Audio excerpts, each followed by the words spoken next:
Hello, everyone. Welcome to the Newsbrowse News broadcast.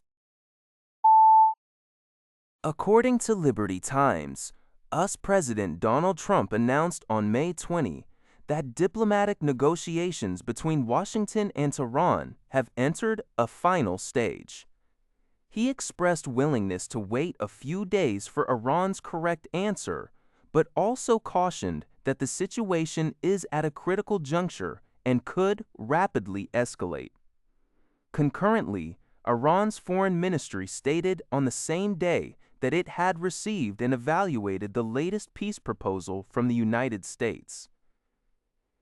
Tehran's conditions include an end to all military fronts, specifically mentioning Lebanon, and the release of sanctioned frozen assets.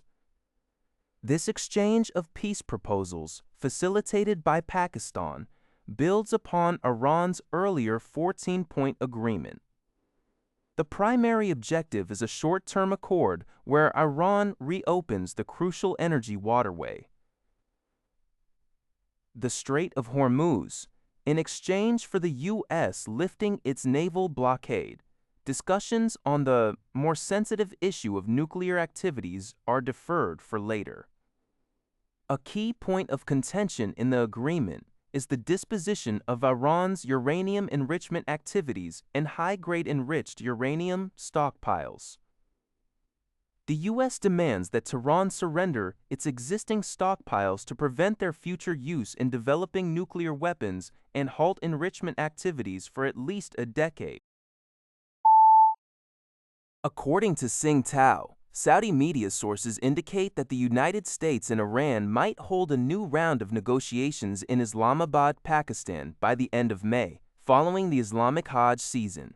This comes as U.S. President Donald Trump intensified pressure on Iran, threatening a large-scale military offensive if an agreement is not reached. Iran's foreign ministry spokesperson, Esmail Baghaei, addressed the situation on May 20, confirming ongoing information exchange with the U.S. via Pakistan as an intermediary.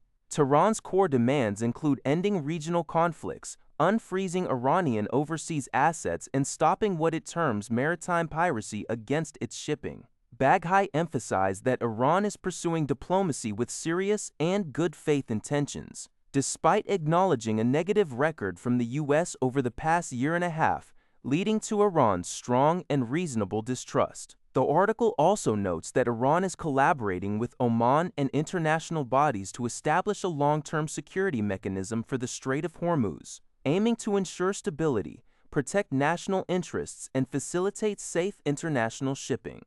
Iran views itself as a maintainer of safe navigation and is open to cooperation with other littoral states, highlighting the need for the new mechanism to address maritime security costs and environmental damage from military activities in the Gulf.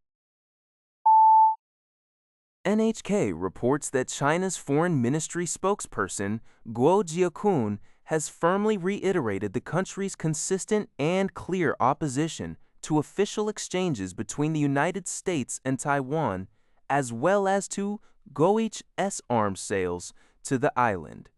These remarks were made on Thursday, following U.S. President Donald Trump's statement on Wednesday that he is willing to engage in talks with Taiwan President Lai Ching-te before making a decision on potential U.S. arms sales.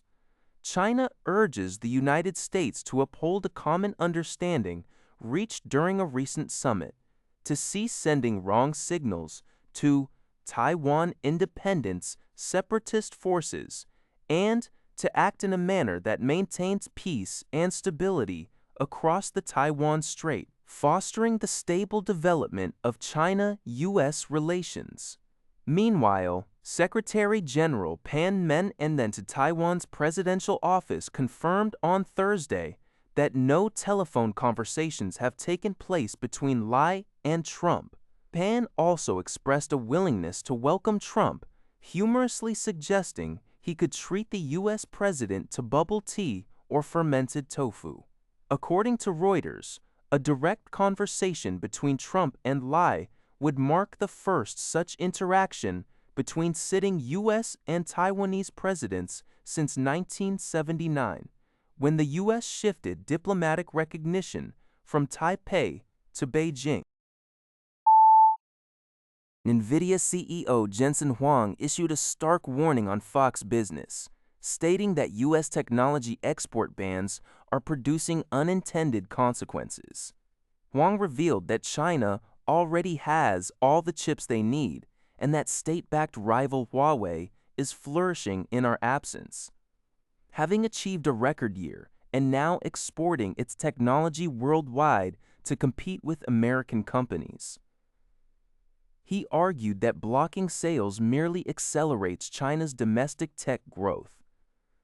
Huang emphasized that American companies need to win globally to generate revenue, create jobs, and spread U.S. technology standards. He also highlighted Nvidia's critical role in American defense infrastructure, confirming its chips power U.S. military intelligence and radar systems. With its technology being open source for military applications, Huang stressed Nvidia's desire for America's technology industry to be a national treasure. Al Jazeera reports that the India-Africa Forum Summit, originally scheduled for next week in New Delhi, has been postponed. The decision was made jointly by the African Union and India, citing the evolving health situation in parts of Africa and the need to ensure full participation of African leaders.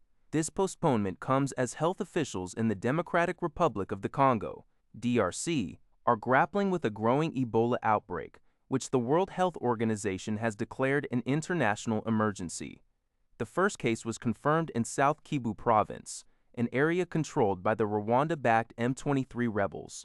Efforts to contain the deadly disease, which has reportedly caused 139 suspected deaths and 600 suspected cases in the DRC and 2 confirmed cases in neighboring Uganda, have been hampered by the region's ongoing armed conflicts and foreign aid cuts, especially from the United States.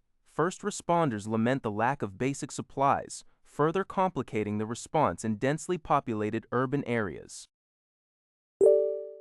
That's all for this video. Thank you for watching. See you in the next video.